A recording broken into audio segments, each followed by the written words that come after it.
आज मैं एक दिन के लिए बहुत ही आसान साधना दे रहा हूँ, जो बहुत आसान है लेकिन हासिल करने में कुछ समय लगता है। हालांकि मेरे एक शिष्य जिसका नाम गौरांग है ने एक दिन में इस साधना को प्राप्त किया है। ये साधना पूरी करना बहुत आसान है। आपको केवल एक रात में 1,25,000 काम करने होंगे। लेकिन डरो मत, इसमें 1,25,000 से ज्यादा नहीं लगेंगे क्योंकि मंत्र बहुत छोटा है। कृपया इसे पहले देखने के लिए वीडियो को लाइक करें, सदस्यता लें। मैं उन लोगों को कभी भी गुरु आदेश नहीं दे सकता जो साधना करना पसंद नहीं करते और सदस्यता लेते हैं। मेरे चैनल पर दी जा रही सभी साधनाएं परीक्षित हैं, लेकिन ज्यादा कुछ न कहते हुए चलिए साधना की ओर बढ़ते हैं। हम सभी जानते हैं कि कोई भी प्राणी मृत्यु के बाद वापस जीवित नहीं होता है, लेकिन मंत्र तंत्र में इतना गुण है कि किसी व्यक्ति को मारकर वापस जीवित किया जा सकता है। हालांकि यहाँ किसी व्यक्ति को मारने की बात नहीं होगी। मैंने ऐसा क्यों कहा? क्योंकि हमारे यहाँ एक कवि राजा थे। मैं उनका नाम नहीं लूंगा, लेकिन वह कवि राजा यहाँ बहुत प्रसिद्ध हुए। वह रुद्राक्ष से कुछ भी बना सकते थे। मेरा मतलब है, वह रुद्राक्ष के जरिए उसे जादू जैसा बना सकते थे। वह उस रुद्राक्ष के जरिए आपके घर की किसी भी चीज को उसकी जगह पर ला सकते थे। लेकिन इसे चालन विद्या कहते हैं। जो लोग चालन विद्या जानते हैं वे मेरी बात जरूर समझेंगे। तो उस व्यक्ति का बड़ा भाई उससे भी बड़ा कवि था, लेकिन मैं तब बहुत छोटा था। एक दिन उसने अपने ही बेटे को फांसी देकर कब्र में गाड़ दिया। अगली सुबह उसे कब्र से निकालकर जिंदा किया गया। लेकिन आजकल वे संग्रहालय बहुत दुर्लभ हैं। यह एक तरह का जादू है। लेकिन उन्होंने जो किया सबके बीच में किया। उन्होंने कुछ भी छुपकर नहीं किया। अगर आपको कभी कुछ सीखना हो तो बिना इधर उधर जाए चालन विद्या सीखने की कोशिश करें। लेकिन चालन विद्या के लिए हमेशा माला की जरूरत होती है। उसकी कोई साधना भी होनी चाहिए। आज मैं जिस साधना की बात कर रहा हूँ वह एक तरह की मृत जानवरों को जिंदा करने की साधना है। यहाँ आप 2-3 तरह के जानवरों का इस्तेमाल कर सकते हैं। मैं कभी किसी को जानवरों को मारने के लिए नहीं कहता। मैं हमेशा जानवरों को मारने के खिलाफ हूँ। अपनी इच्छाओं की पूर्ति के लिए किसी दूसरे जानवर की हत्या करना कभी भी उचित नहीं है। मैं ये बात सिर्फ ज्ञानियों के लिए कह रहा हूँ। किसी जमाने में मांग विद्या में पशु बलि का भी प्रयोग होता था। खैर, मांग के बारे में मैं आपको आगे और बताऊंगा। मेरी माँ द्वारा इसे यहाँ लाते हुए कई वीडियो हैं, आप देख सकते हैं। स्क्रिप्टेड वीडियो न देखें। अगर आपको कुछ समझ नहीं आया तो आपकी साधना अधूरी रह जाएगी। सबसे पहले आपको एक लोमड़ी लेनी होगी। आजकल शहर में लोमड़ी नहीं मिलती। इसके अलावा आपको उन्हें जंगल में बड़ी मुश्किल से ढूंढना पड़ता है।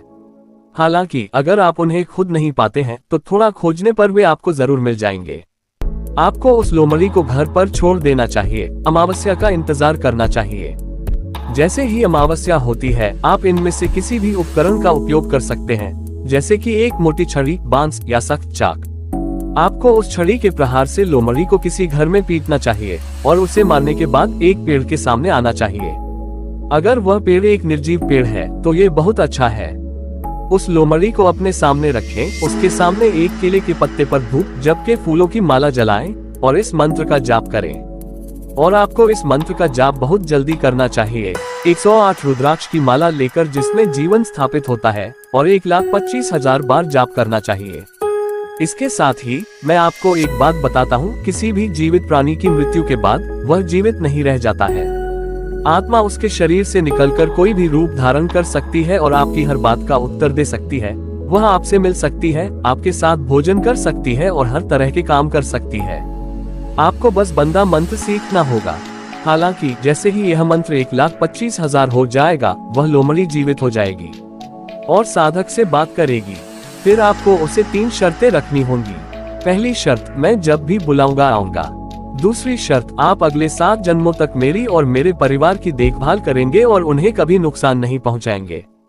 तीसरी शर्त, आप जो भी मैं कहूंगा वह करेंगे, बिना किसी सवाल के। उस समय साधक को डर नहीं लगेगा। इसके अलावा डरने का कोई कारण नहीं है। वह आपको किसी भी तरह से नुकसान नहीं पहुंचाएगा। आपको बस साधना शुरू करने से पहले अपने रक्षा मंत्र से अपना आसन बांधना होगा। फिर आप उस लोमड़ी के साथ जो चाहे कर सकते हैं। लोमड़ी माँ काली की बहुत बड़ी भक्त है, इसलिए माँ का आशीर्वाद हमेशा उस पर बना रहेगा। जिन लोगों ने भी काली साधना की है उन्होंने साधना के दौरान लोमड़ी को महसूस किया है। इस लोमड़ी से आप कुछ भी पूछेंगे तो यह उत्तर नहीं दे पाएगी, लेकिन आप जो चाहेंगे वह करेगी। जब भी आप इन 3 शर्तों पर वचन देंगे, लोमड़ी सिर हिलाकर शर्त मान लेगी। यदि आप शर्त नहीं मानते हैं तो आपको मंत्र फिर से दोहराना होगा।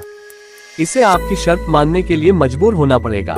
साधना के दौरान कई प्रकार की लोमड़ियां आपके सामने आएंगी। उनकी आवाज बहुत गंभीर होती है।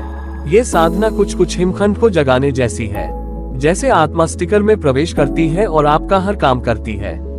ठीक वैसे ही साधना प्राप्त करने के बाद आपको इसे एक नाम देना होगा। इसके माथे पर सिंदूर की एक बूंद लगानी चाहिए और आपको लाल जाप के फूल की माला पहनानी होगी। ये कुछ खाना चाहेगी, जैसे दूध, बकरी का खून या मांस।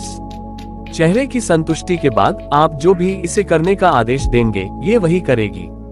हालांकि साधना से पहले आपको समूह से आदेश लेना होगा। इस साधना को करते समय गुरु के सामने होना बहुत जरूरी है, क्योंकि यह आपको कई तरह से डराएगी। यहाँ बताई गई धूप बत्ती, अगर आप धूप जलाकर साधना कर सके तो और भी अच्छा होगा। जितना अधिक धुआं आप यहाँ दे सकेंगे, साधना उतनी ही तीव्र होगी। जब भी आप 1000 मंत्र पूरे कर लेंगे, बहुत सी चीजें आपके पास आएंगी। लेकिन याद रखें कि अगर आप मूल को छोड़ देंगे तो आपको नुकसान हो सकता है। अगर इस साधना के दौरान आपको किसी भी तरह से नुकसान होता है तो मैं और भाग्य निर्माण इसके लिए जिम्मेदार नहीं होंगे, क्योंकि यह वीडियो केवल जानकारी के लिए दिया गया है। मंत्र में लिखा है ओम किलिंग फीलिंग शिलिंग स्वाहा, लेकिन अभी मैं इसे पहले ले रहा हूँ। हम फिर मिलेंगे एक नए अथाना के साथ। भाग्य निर्माण चैनल को सपोर्ट करने के लिए बहुत बहुत धन्यवाद। आपका दिन शुभ हो। जय मां काली।